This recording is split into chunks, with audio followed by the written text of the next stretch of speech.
Houston, we have a problem.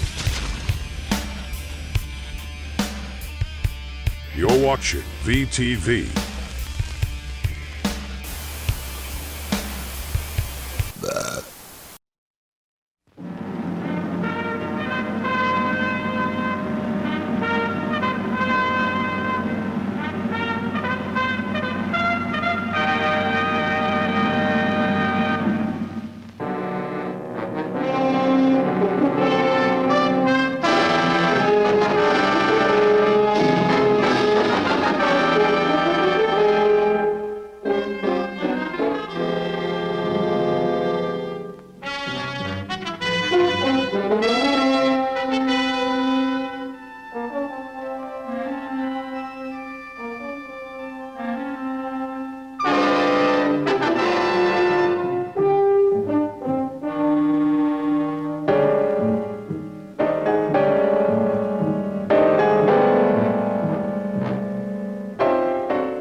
Gentlemen, it's my firm belief that just as we can take the healthy eyes of a condemned criminal after his execution, and with these alien eyes restore sight to a deserving blind man, so also can we successfully transplant other organs and members of the body, attaching and grafting them where needed, even in cases where important arteries and nerve centers have been severed. Professor Frankenstein, how can you ask us to believe such a preposterous theory? I beg your pardon, Dr. Randolph. I said I believe your theory is preposterous. Now, we're all men of science. We know about transplanting eyes and the special factors involved in transferring the cornea. But these other claims of yours, well, they're just beyond the pale of experimental medicine. You seem to forget that the higher purpose of experimental medicine, no matter how extreme, is simply to establish scientific truth. Any student of gross anatomy would refute you. And I still say that dead tissue cannot be reactivated. Why, my own son, a high school sophomore, wouldn't swallow your theory. Dr. Randolph, I think you're being disrespectful. All right, if I am so, I'll apologize. I've listened patiently to your theories through this whole seminar. I haven't missed one session since you were brought from England to be our guest lecturer. Some of your pronouncements are brilliant. But this pet theory of yours, which you've mentioned more than once, I'm sorry, never. Very well, Dr. Randolph. You cling to your skepticism. I'll hold to my beliefs. And someday, very soon possibly, I'll prove them so conclusively that even cynics like you all over the world will be convinced. Well, I think that's all. Good day, gentlemen.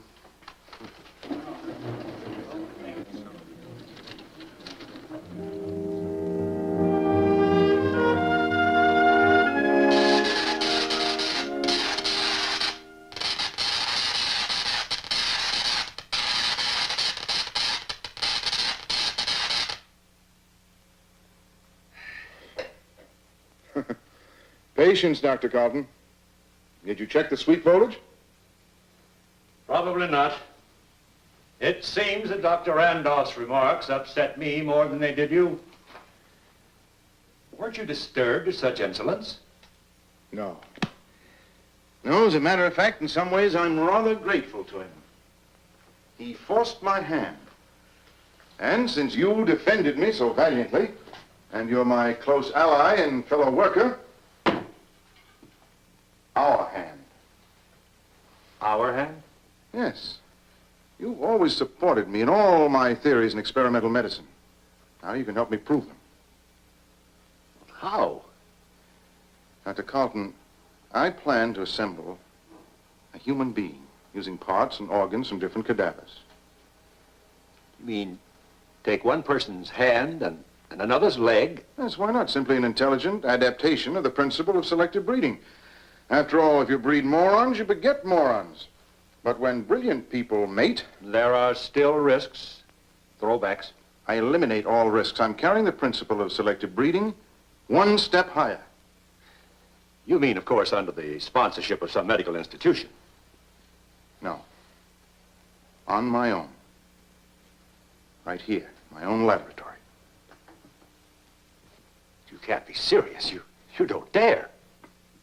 Don't dare. Don't dare. You know, I'm sure that someone spoke those same words and hurled that same challenge at that great ancestor of mine whose name I bear. Now, believe me, I'm serious. You see, the knowledge, the know-how, as you Americans put it, is in my blood. It's my heritage. But where Baron Frankenstein created a monster, I shall bring forth a perfectly normal human being, able to walk among normal people undetected.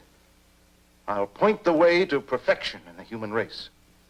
Well, I applaud your ambition and I admire your courage, but when you propose to carry them out, I don't think I can help you. You see, I'm not a doctor of medicine. My degree is in physics.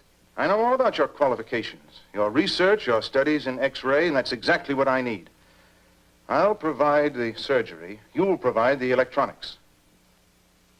But you're reaching for the supernatural, to assemble a human being. I shall use only the ingredients of youth, not the worn-out body inhabited by an overtaxed brain. The old are dying, are dead. The whole trend is toward death.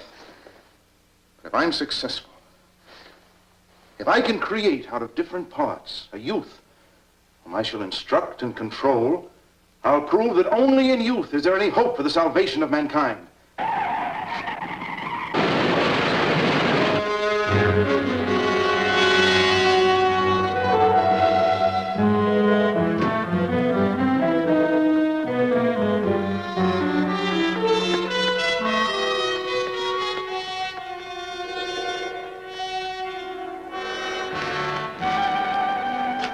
Teenagers, both cars loaded.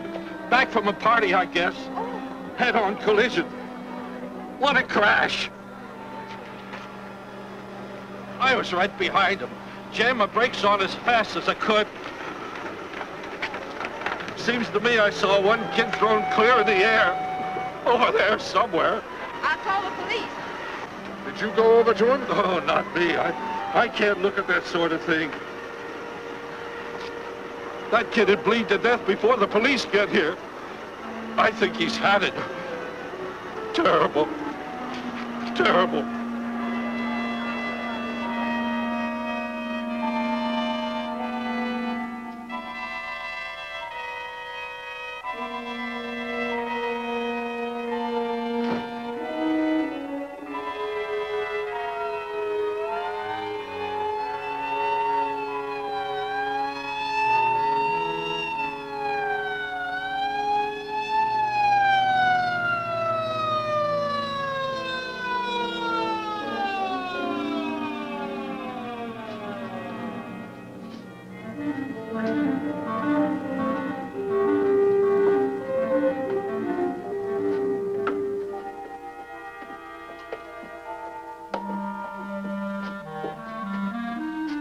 Steady him while I unlock the door.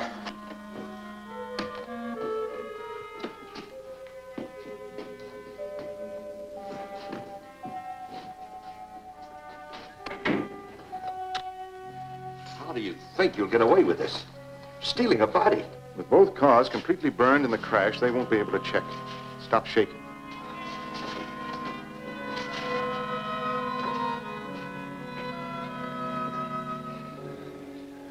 It's cold in here. It should be. I keep the temperature of the vaults at 36. Ideal for unembalmed bodies. Temperature of a morgue? This is a morgue. My private morgue. This is where we will experiment and work. No one can disturb us here. What condition is he in?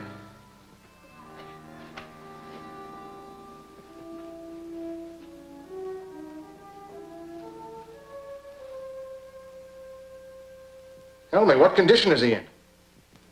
Dead. I know that. That's the way a layman would describe him. But I also know, and I want you to remember, that in this laboratory there is no death until I declare it so. Now, describe his condition. Well, the head's crushed in. Possible brain injury. Face is beyond recognition. I don't know about the rest of the injuries. Dr. Carlton, you're a scientist. You mustn't be squeamish.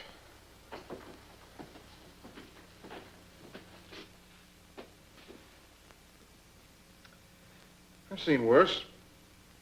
Anyway, the face is a comparatively simple replacement. If the brain is uninjured. Now, help me store this body for the night. Tomorrow we will begin.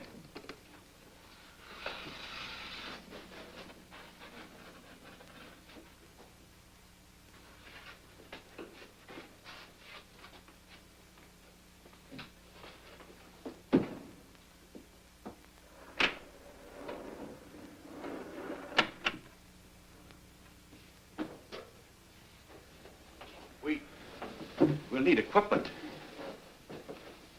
I'm prepared. You mean there are others? Only a few parts.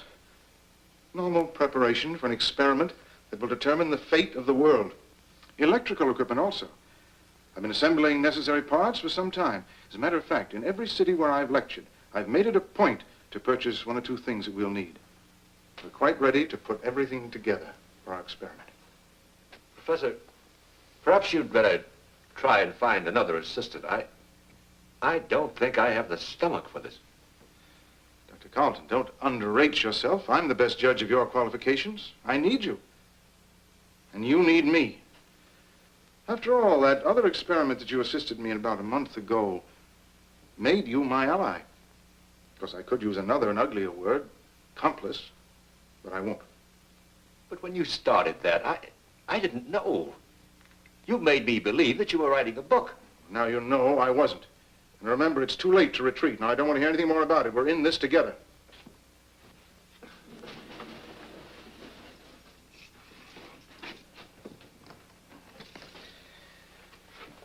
I'll want you to assemble a small synchrotron, something in the 100,000 volt category. After each surgical move, I'll need the advantage of high-velocity X-rays with a penetration of at least 2 inches. Parts are all here.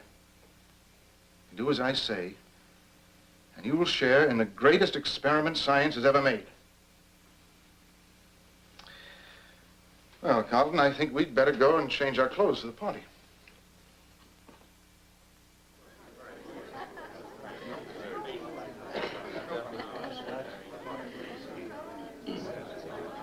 May I propose a toast on behalf of all of us to Professor Frankenstein, a true servant of science.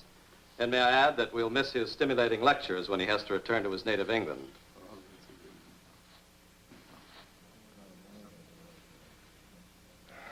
Well, let me thank all of you for listening to my theories and for your unfailing hospitality. I do have to return as I'm only a guest in your gracious country, but I shall miss you. To all of you. Would you excuse me a moment?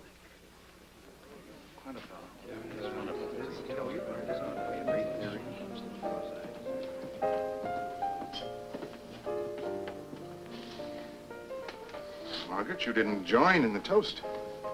Well, I couldn't. It would be saying goodbye. I'm just not up to that yet. You know, there are many things I admire about you. Perhaps your honesty, most of all. You know I'm going to miss you. As your nurse? No, as a devoted friend. That's not enough. Or am I being too honest? Well, you're being true to yourself and your sex. You know perfectly well. Science has proved conclusively that in all forms of life, the female pursues the male. Do you enjoy being pursued? By you, yes, especially when I'm caught. What do you mean? I mean, well, it isn't easy for a scientist to disassociate himself from his work. And that's why I thought that we could work together closely so soon we might be together. I'd like that. Margaret, in the next 2 months, before my visa expires, I'm going to be engaged in the most important experiment of my life. You could help me enormously, more than I could ever repay, by becoming my assistant. Of course, I realize that would mean you'd have to give up your nursing post at the university hospital. You mean a temporary leave? Why temporary? I'm a man as well as a scientist. When my experiment is completed successfully, we could go back together, if you'll have me. You know, they tell me the Queen Mary's an ideal setting for a honeymoon. Oh, darling. Of course I accept. I want you to keep all disturbing factors away from me. Answer phone calls, mail, put off visitors, interviewers' requests for articles and periodicals and so forth, and postpone all my appointments. I want to see no one but my associate, Dr. Carlton. And of course, you. I'll be the best watchdog you ever had. Of course, I'll have to give up my room at the hospital. No, I suggest you move in here. You could have a wing to yourself, and Mrs. Dietrich, the housekeeper, would be the chaperone. If we feel we need one. Sounds wonderful. I'll move in tomorrow.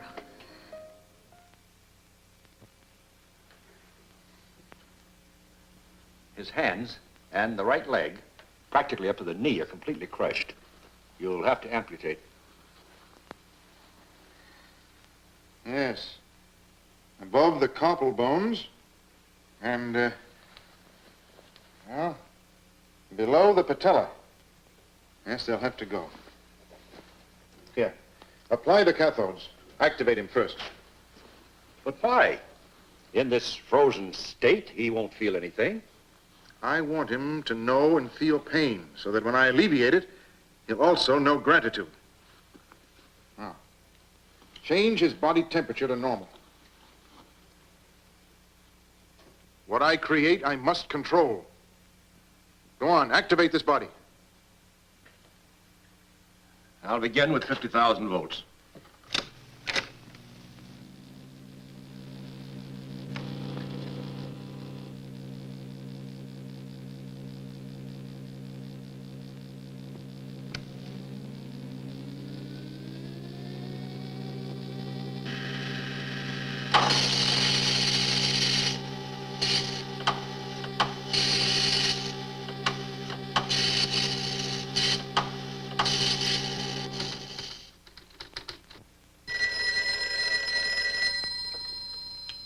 Professor Frankenstein's residence. I'm terribly sorry. He's seeing no one. Well, if you care to leave your name.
Later, I'll give him a transfusion. I'll select the blood myself. How are you going to dispose of those? You can't bury them or burn them. There's always danger of discovery. I'm well aware of that, Doctor. I provided for this emergency, too.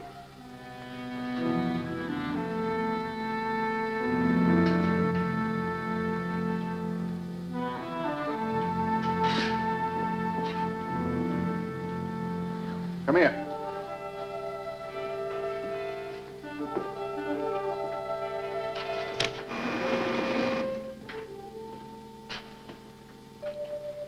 I have a very interesting final resting place for bones and tissues I'll never need.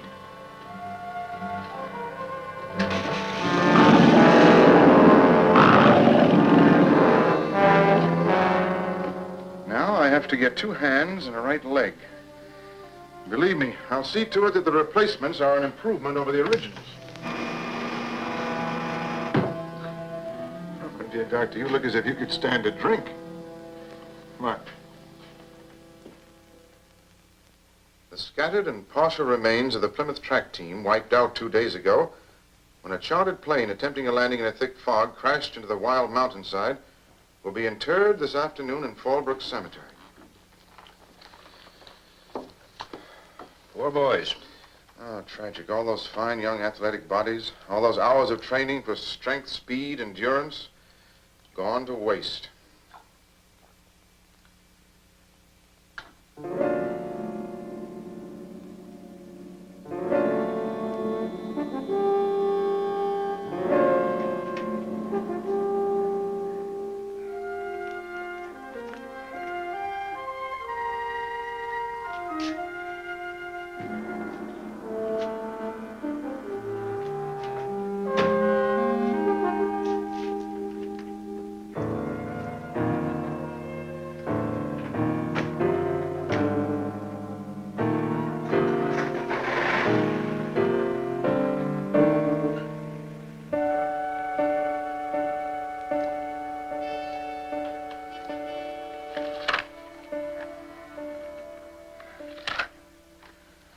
Well, rather neat. I do say so myself. Hands and leg are back on his body. I've kept my promise. Strong hands of a champion wrestler and the leg of a football star. There. Now, you've got a great deal to thank me for, my dear boy. With the special healing fluids and the vital rays, his bones should knit in a day or 2. What is impossible for others becomes a daily event for you. I'm delighted to impress you. Now, help me put him back.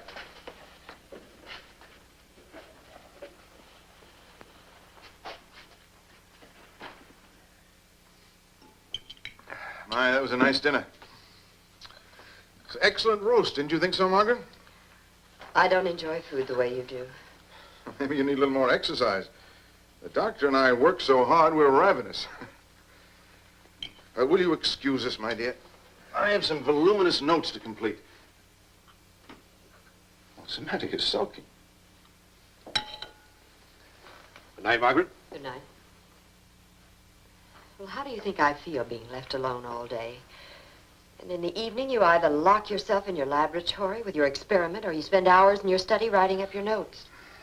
It's not much fun for me. Oh, you know, I hate to upset you. Well, I plead guilty, Margaret. I have neglected you. There just seems to be more and more work to be done.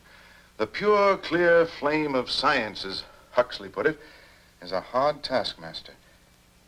But tonight, I'll put it behind me. Tonight, I'm yours to command. Now, what would you like to do? Anything, just to get out, to be with you, alone. A cinema? Or a drive. That's it. A nice, long drive. We can talk. And make plans. And relax.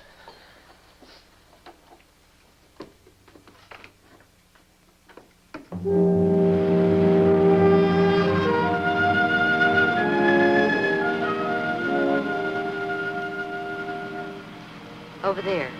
Let's park and just look at the view and talk.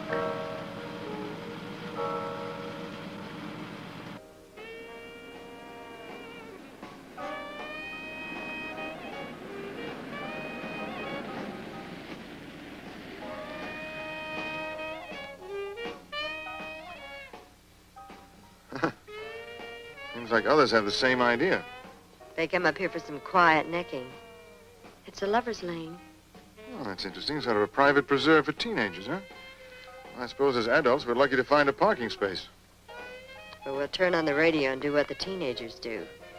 They tell me it's loads of fun.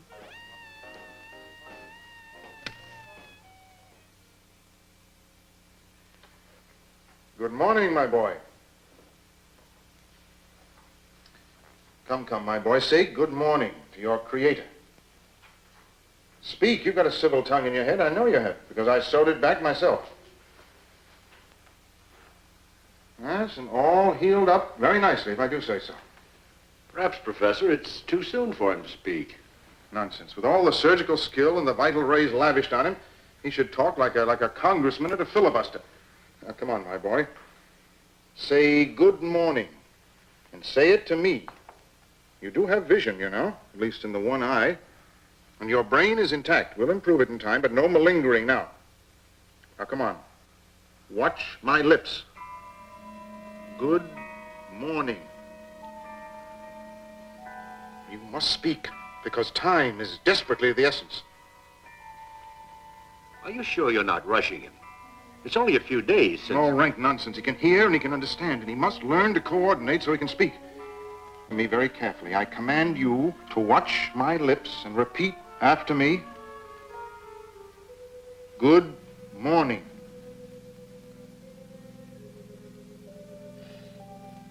Good morning. Well, my boy, you'll be chattering like a magpie. But believe me, you'll be making more sense. I'll see to that. Ah, you see, persistence has its rewards. That's all I want of him this morning. Now, Dr. Carlton, can you accuse me of being cruel? Put him back. Professor, I think he wants to say something else. I like a young man with initiative. Go ahead, my boy. Take your time. I'll listen patiently. Say whatever you please. It's dark in here. Dark. Yes, it is dark for you. But you'll have to reconcile yourself to the darkness, because you're going to be in the dark a long, long time. Professor, look. Why, it's amazing. He's actually crying. Can you imagine? Even the tear duct functions. The entire world would be astounded. Well, it seems we have a very sensitive teenager on our hands.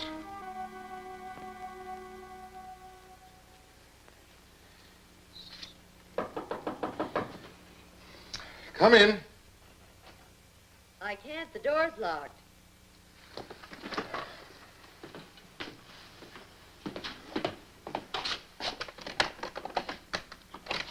Yes, dear, what is it?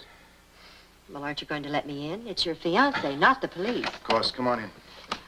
I'm sorry, but I just can't be interrupted. However, now that you're here... Well, if you're in a cross mood, perhaps I'd better wait. Oh, no. Come on now. Well, I want to talk to you. Even though the wedding is informal, plans have to be made. Details have to be worked out. The minister, the church, the guests. A girl doesn't get married every day. After all, this is the most important event of my life. I know, but I can't discuss it now. I've got too much work to do.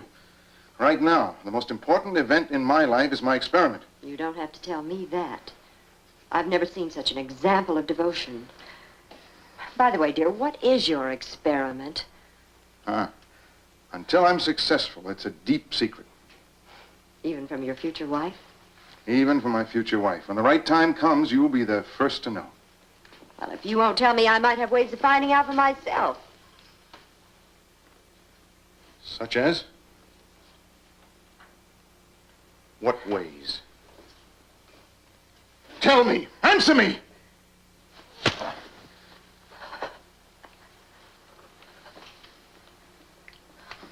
I didn't mean anything by it. It just slipped out. Words sometimes do. I have no intention of spying on you. I don't care if you ever tell me. Now, that's better. Oh, I'm sorry. I'm sorry, darling. Forgive me. I know this experiment must be getting on my nerves. But you understand a scientist's devotion to duty. I'll be finished soon. And we'll be married and off on our honeymoon.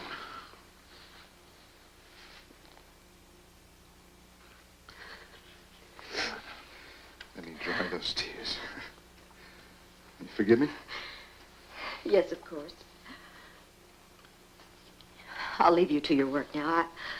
I won't interrupt you again. Good. Oh, by the way, Dr. Carlton and I will be leaving in 10 minutes. We have some extensive purchases to make this afternoon. Will you delay all inquiries by saying that I'll be out of town for 3 days? I must have 72 hours of uninterrupted work. Of course, darling. I'll go back to my kennel quietly and be the best watchdog you ever had.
Gee, lady, you must have an old-fashioned trunk.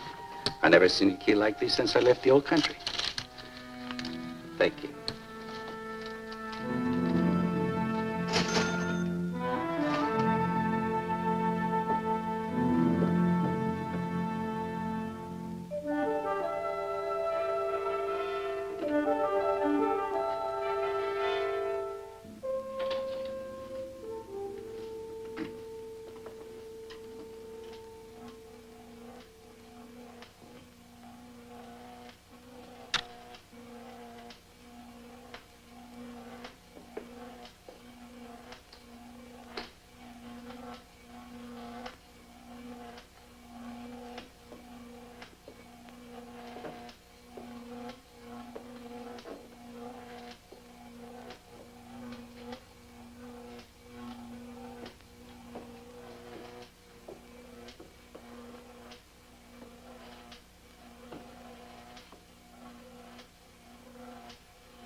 Now, come, my boy.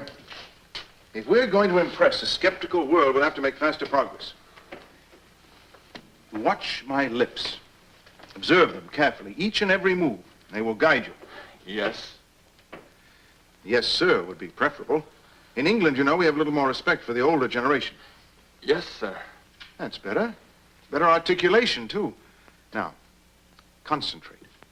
And repeat after me.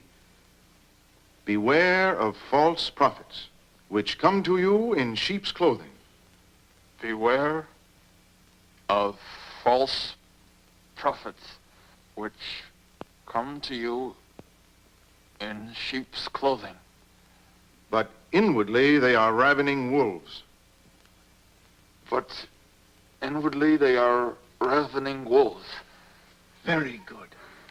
I knew that a young mind would respond better than an old one. Now, that's all the mental work for today. Our main concern is with your physique. Let me see if you can clench and unclench your hands like this.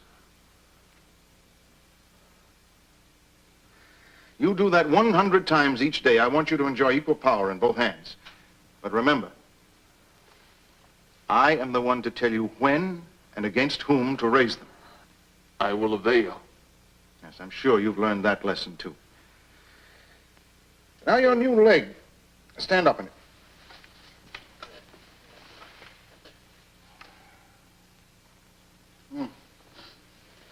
It's quite satisfactory. Sit down. I want you to exercise that leg, too, the way I showed you. You understand? It's very important to keep the blood flowing smoothly in order to ensure proper circulation. Professor, I think he needs some supplementary nourishment. Yes, I prepared some special vitamins. I'll give them to you. I'm going to leave you with Dr. Carlton now. He'll give you some electrical treatments and feed you. You do as he tells you. And tomorrow I'll set up some exercise equipment for you.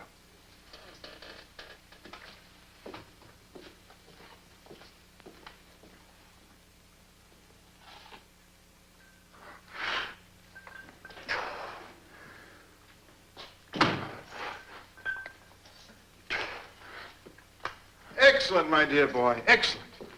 Your new hands are getting stronger every day. Well, you can rest now. You know, with your remarkable mental and physical progress, and of course your obedience to me, you've made me very happy. Someday you and I are going to astound the world. A wunderkind, created by me, a teenage marvel. What's the matter? Aren't you pleased with all this? You are happy. But I am not. Why? Because you make me live down here. When will I walk among people? Don't badger me. You keep asking that question again and again. You will walk among people when I feel the time is right. When will that be? Never? You dare question me? I want to know. Why not now? I'll show you why not now.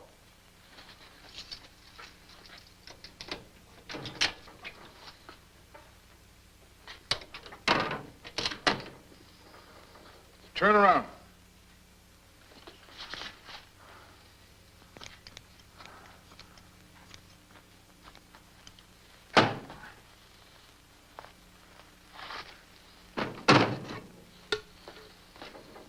Now look!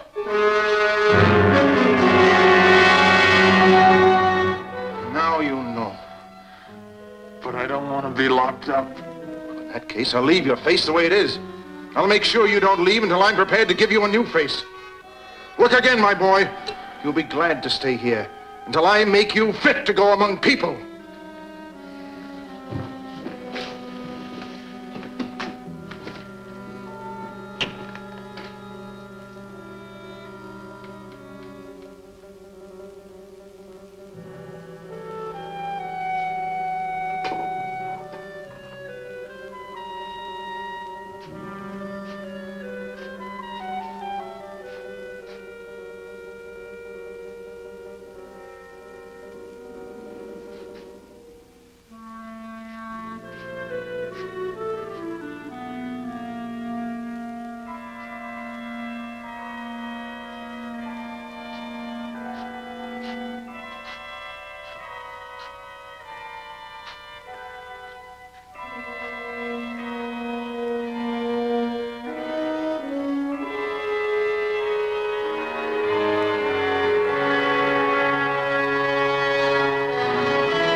was nearly 7 foot tall. No, he was shorter, but built solid. Broad shoulders, heavy arms. His face, what there was of it, 'twas terrible, terrible. If you ask me, he wore a mask, like those guys who hold up supermarkets. Well, one thing for sure, he was strong. He hit me like I was a baby. I've never been hit so hard. Have any of you ever seen him before, hanging around here, prowling? No, never. Never, and I hope I never see him again. All right, folks, the alarm is out. He can't get too far. We've got the street blocked off. We'll make a check of all the houses in the neighborhood. Now, why don't you all go back to bed and get some sleep? Now, be on the safe side. Make sure all your doors and windows are locked.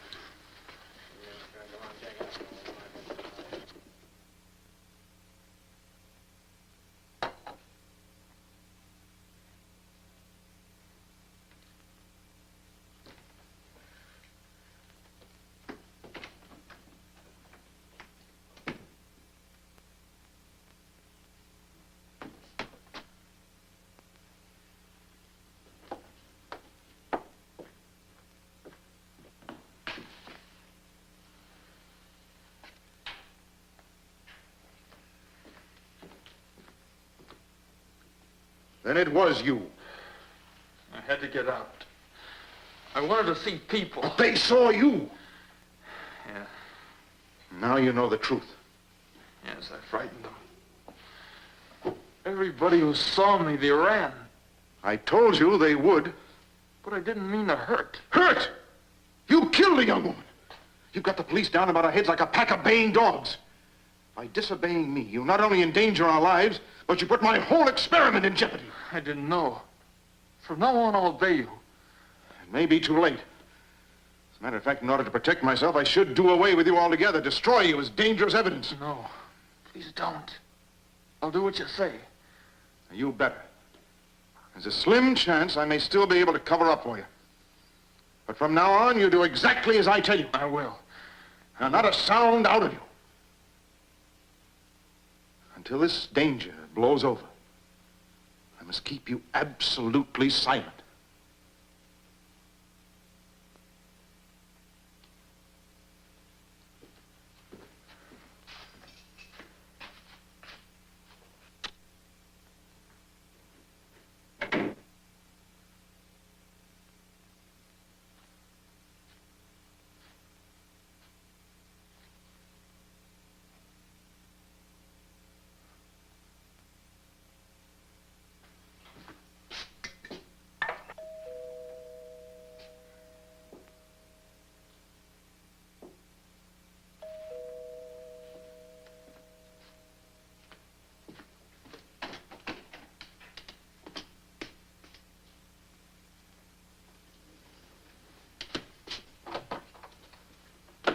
What can I do for you, gentlemen?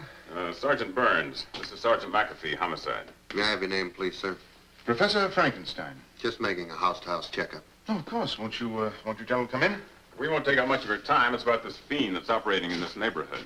Yes, I know. I've read the newspapers. Dreadful. Tell me, Professor, have you heard or seen anything of a prowler or a peeping Tom? No, I'm afraid I have nothing to report. At least on this front, all quiet. Well, if you hear or see anything of a suspicious nature... I'll notify you at once. By the way, gentlemen, has anyone actually seen him? I mean, to guide me. Could you give me a description of this so-called fiend? Well, that's just it. 6 people see a suspect, and you get 6 different descriptions. Well, that's a human failing. Under the stress of panic or fear, our minds do strange things. Our eyes see strange visions. Yes, but they all agree on one thing. Whoever he is, his face would scare a ghost. Well, that's one detail I surely will remember. If I see or hear anything suspicious, I'll let you know. Thank you. Good night. Good night.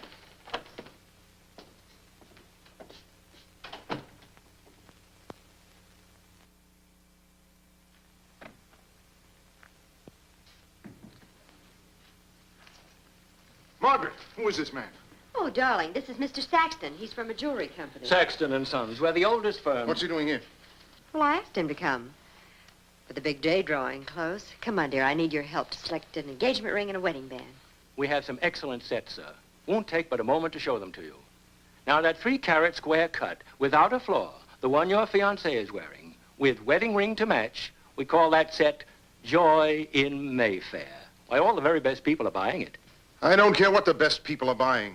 Beauty calls to beauty, and your pretty fiancée should have the very best. Don't you tell me what my fiancée should or should not have. Get out.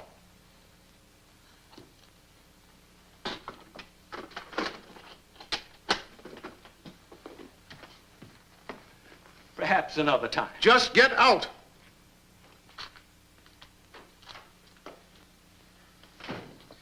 Now, Margaret, I suppose to make me feel guilty, you're going to burst into tears. I'm too furious to cry. You know I gave strict orders not to be interrupted. And today of all days, when I've already lost precious time. I thought the great man could spare his fiancée a few moments. And you know I do not allow strangers in this house. Well, he's nothing but a harmless salesman. He didn't come in here with a tape measure or a magnifying glass and fingerprint powder. I don't care. I don't want any strangers in this house. Why? Are you hiding something? What do you mean by that? I mean that I know you are hiding something. You explain yourself. I don't know what you're trying to prove or how, but I saw your great scientific experiment. I saw your monster. You actually saw him? Yes, in the vault in the cellar, where you and Dr. Carlton work so feverishly day and night. Yes, I saw him. How did you get in? I took an impression of the lock and had this key made. Well, I must say, my dear, you certainly are resourceful. I reasoned it out, and I came to the conclusion you didn't want to marry a fool, a puppet who would simply obey you blindly. I had the feeling I had the right to know what you were doing. I'm not brilliant, but as your future wife, I felt I should know what you were striving for. To help me to understand you better. Perhaps love you better. For better or for worse, darling, I do love you. You know, Margaret, I don't deserve you. I'm glad you found out for yourself. I like that quality in you, initiative. It sets you apart from other women. In time, I would have told you about my secret, but you've convinced me that it's better that you know now. Don't worry, darling. Your secret's safe. Now 2 of us are guarding it. How well you put it. I'm not worried. I trust you more than any human being in the world. I can't tell you yet just what the master plan is for what you call the monster. Perhaps if I'd known, he wouldn't have frightened me. Well, he won't anymore. You must think of him as a creation of science, like a machine. Now, you wouldn't be afraid of a machine, would you? No, of course not. In the meantime, I think we should both be grateful to the monster. If possible, he's brought us even closer together. I love you. I don't need to tell you how I feel about you. Oh, I'm ashamed of myself. My bad manners, my lack of consideration for you. Here you are, darling. Now, you take this down to the jeweler and buy that matched set. What was it called? Joy in Mayfair? You just fill in the amount. And tonight at dinner, I want to see you wearing the engagement ring. All right, darling. Oh, do you still want me to keep the key to the vault? Well, of course you keep it. Just another proof of my trust.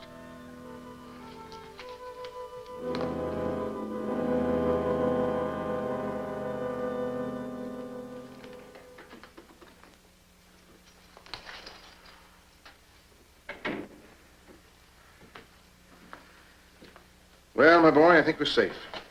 The storm has blown over. You're very lucky. 2 or 3 days and the police have other crimes to think about. What are you brooding about? Keep thinking of the day when I can go out and be among people, and they won't run away from me. The day when I'll have my new faith. Well, actually, I was planning to begin on that tomorrow. You were? Please do. Please. Unfortunately, someone has interfered with our plans. Who? Tell me who. A woman. A young woman who works for me. The one I saw? Yes. Yeah, she sneaked in here against my express orders. You know, I gave those orders because I was thinking of your welfare entirely. By the way, did she say anything to you? No. I frightened her. She screamed and ran away. That's just what I was afraid of. What will she do? I've done my best to protect you, but now she threatens to go to the authorities. Tell them. They'll tie you in with a murder, of course, then they'll come and get you and take you away. Probably they'll destroy you. And you'll never have a new face. She would do all that? Yes. Unless we stop her. We must stop her. I agree. How? If you'll do exactly as I tell you.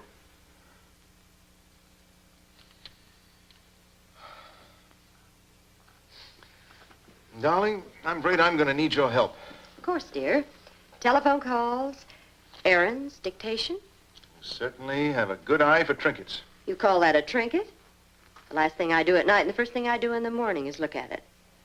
I value it very much. Really? Well, it's very sweet of you to say that. Now tell me, how do you want me to pay for it?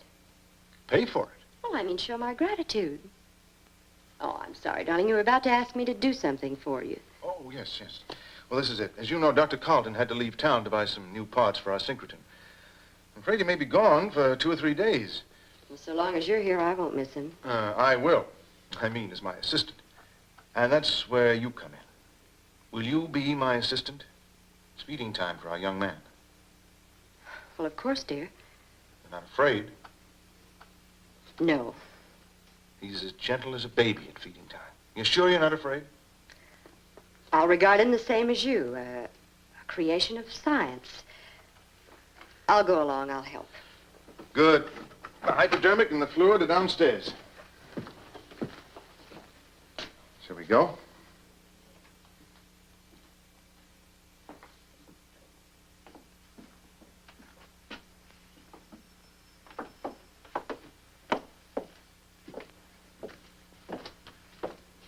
Go ahead, my dear. You open the door.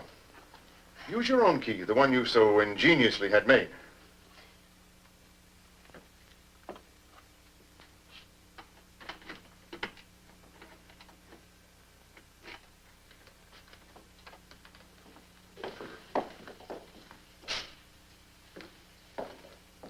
Well, my boy, you look a little off your feed.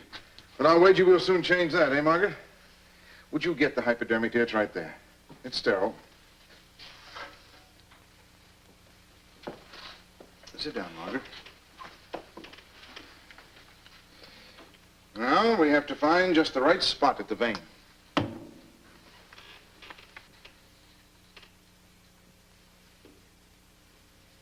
There it is.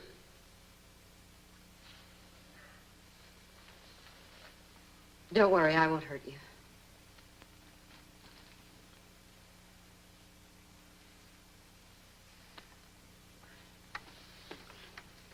I'll be right back, dear. I'm just going upstairs to get a supplementary vitamins. You hurt me. But I also fed you. There, it's all over. You want to hurt me. Some more. No, I don't. Sometimes we can't avoid giving pain, even to friends. You're not my friend. But yes, I am. You only say that, but you're not. You want to see me killed. No, I don't. I want to see you live. Don't you don't!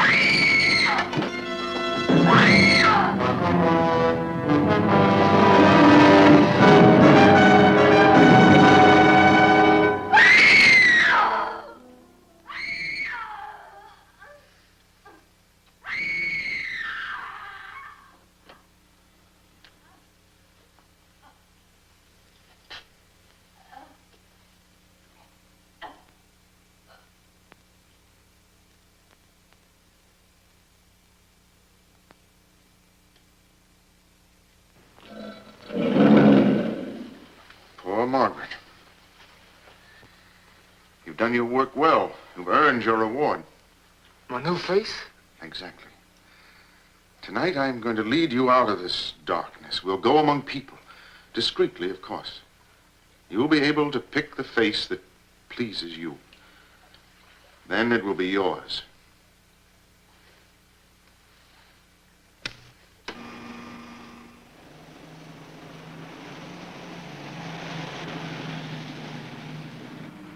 Well, my boy, you enjoying the ride? Night air is stimulating, isn't it? I like to breathe, but I'm afraid to be in a car. Well, that's natural. You were killed in one. The memory of that crash was embedded in your brain. Will I always be afraid? No, you'll get over it. You're young. And after I've grafted on your new face, life for you will really begin. You mean that after you give me another face? New impressions will crowd in, one on top of the other. Life will become fresh and exciting.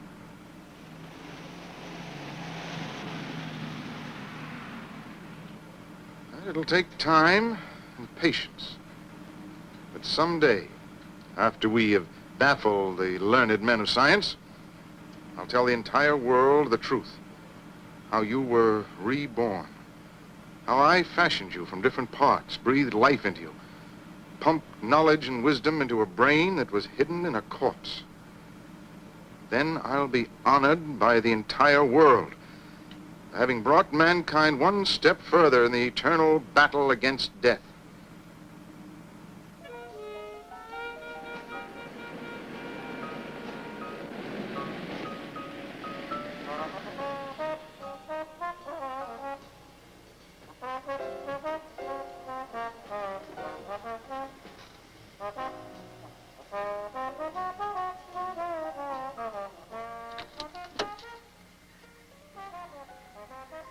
Saw that young man's face?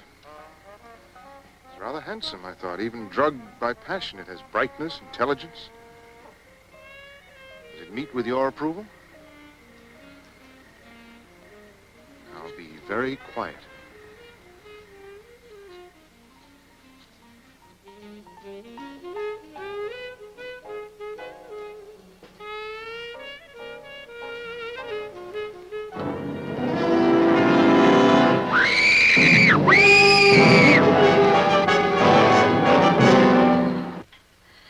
The doctor gave strict orders that she mustn't be disturbed. Well, maybe you can help us. Just tell us what she told you when she got home. She couldn't say very much. Every word was agony. Just that she suddenly saw this monster, this unknown thing through the car window. He had only one eye and not much face. And he just looked at Bob. Then she screamed and fainted. She heard no more, saw no struggle? When she came to, Bob was gone. The keys were still in the ignition. How she was able to drive home, I'll never know. But she stumbled in, panicked, and screamed until the doctor gave her a sedative. Well, has she said anything since? Only the boy's name. She keeps moaning, Bob, Bob. The one who did this. You think it's the same as... Well, maybe this time it's just a hoax. Could be some school kids getting in charge out of scaring people, or maybe a jealous rival. Did she have many boyfriends? She was seeing Bob pretty steadily. He was her first date. Well, did he have any enemies? Not that I know of. He's popular in school. He's a quiet boy. Lives with his aunt. We know we've spoken to her. What will you do? Well, we'll go over the car and check the place, and as soon as we find something, we'll let you know. He may turn up himself any time and tell you it was all a practical joke. I hope so. I certainly hope so. Is this Bob? Yes. Arlene took it in our backyard. Yeah, good-looking boy. Quite handsome.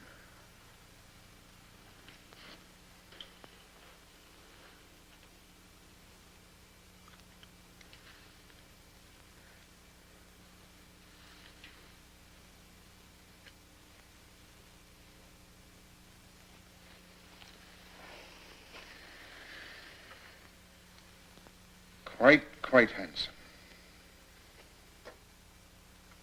Here, my boy.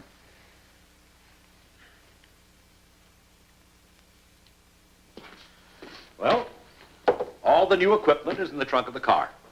Acquired discreetly in 4 different cities, as you instructed. Good. Some special coils for raising voltage.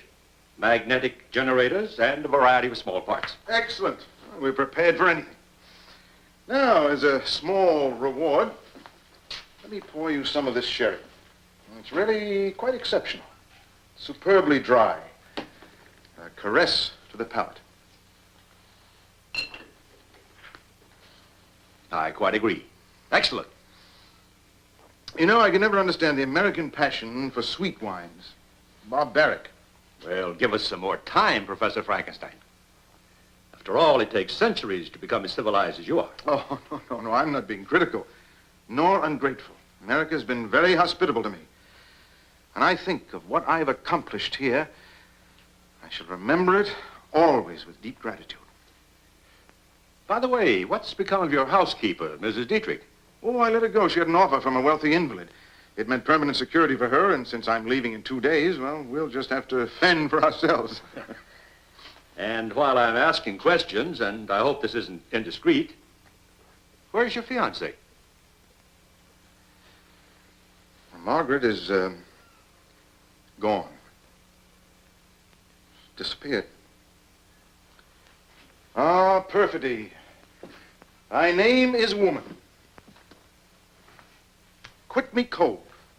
After I'd stolen precious hours away from the experiment to select this for her, an engagement ring. It was rather expensive, too. That's a pity. You mean she just up and disappeared? Packed up all her things, secretly. Left me rather a bleak note, something to the effect that our marriage just wouldn't work out. And all this after I had not only offered her my heart, but also my deep faith and trust. Did she go back to the hospital? No, I telephoned there immediately. I hoped I might be able to persuade her to change her mind, but, well, she just disappeared. Well, I suppose it's understandable in a way, and very embarrassing for her to have to admit that she'd given her heart even briefly to the wrong suitor. But isn't that the way of women? They make us poor men suffer for their blunders. Well, Doctor, in time my heart will mend, but now I must lose myself in my work. I must devote myself to science and research to the exclusion of all other interests. I suppose it's the only thing left. I think you'll agree with me when I show you what I've accomplished. And believe me, this is far more significant than the flight of a silly, emotional girl. This has to do with our young man. Something's happened to him? I would say so. Early this morning, before your arrival, I helped him off his table and gave him his mirror. Now, if you'll come down with me, you'll be the first to see his new face. New face? But how? Where did you Oh, come now, Doctor. Why burden yourself with unnecessary details? After all, we're both interested in the same thing, results. You come and look. I think you'll realize that we're practically at the end of our experiment.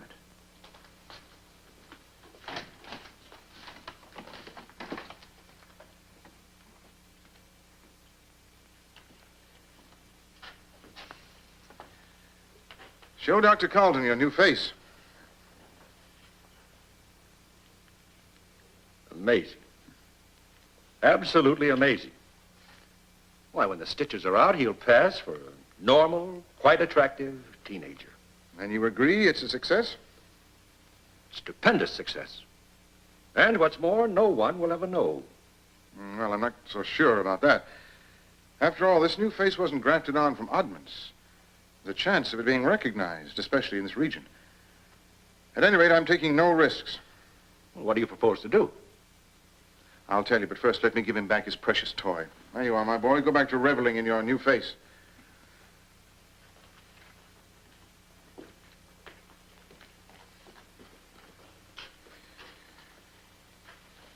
I'll tell you what my plans are. Actually, our plans. We're going to take him to England. It'll be much safer to launch him there. But how?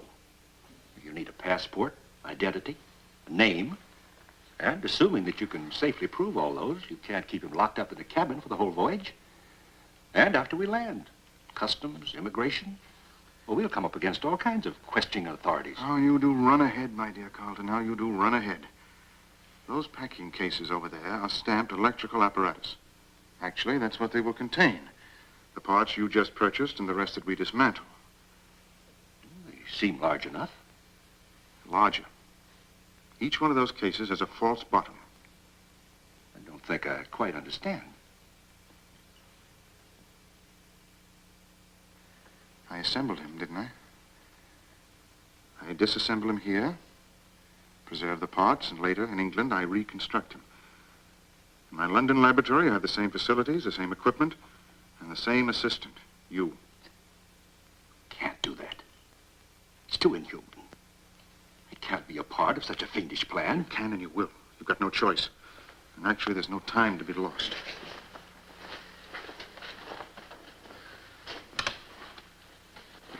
Now listen carefully. I'm going to place him on the operating table, ostensibly to remove the stitches in his new face. You'll see he'll be like a little lamb, consent to anything as long as it improves his countenance.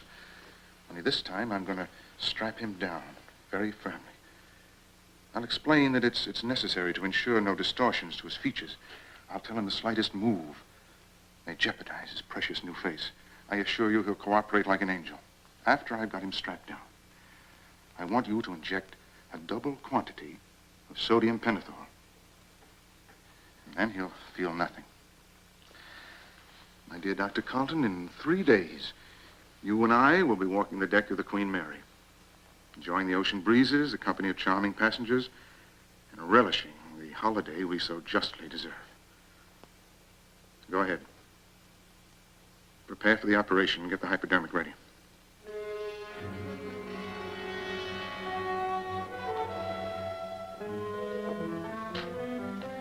Well, my boy, you're quite proud of your new face, aren't you? Yes.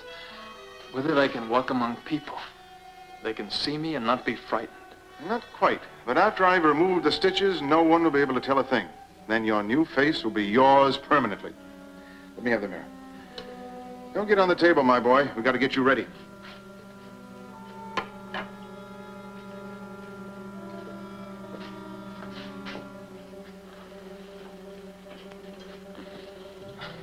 This won't take long. It'll be quite painless. It won't hurt, believe me.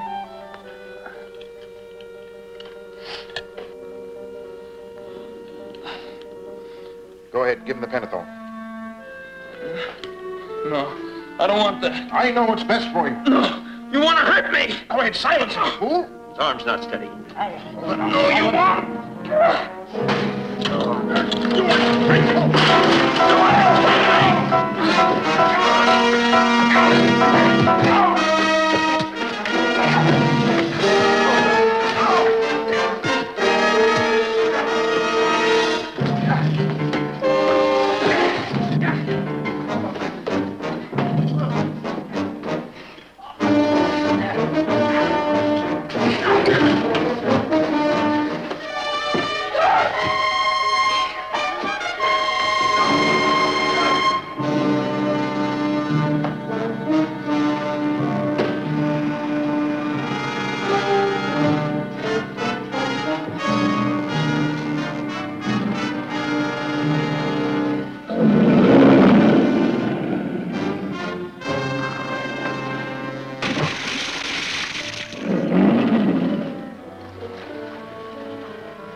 Perhaps it's not too late. Where's Professor Frankenstein? It's too late. Come over here. Maybe he'll listen to you. Tell him to come with us. Warn him not to resist, to let us take him away. You heard. They won't hurt you if you come. I want!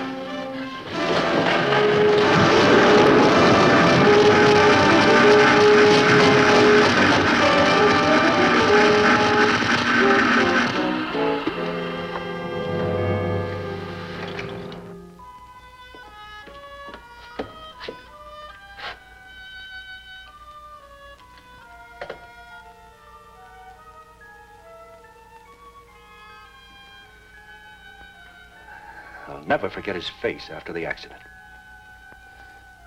Never.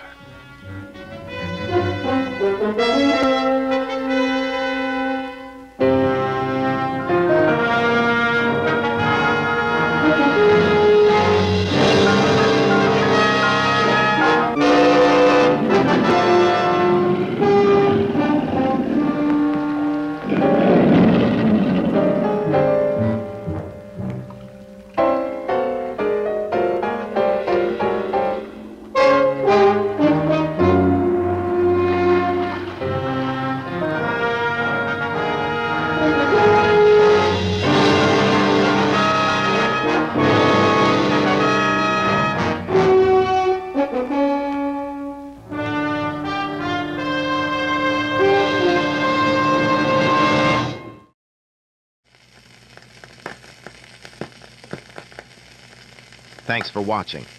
Good night, folks.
The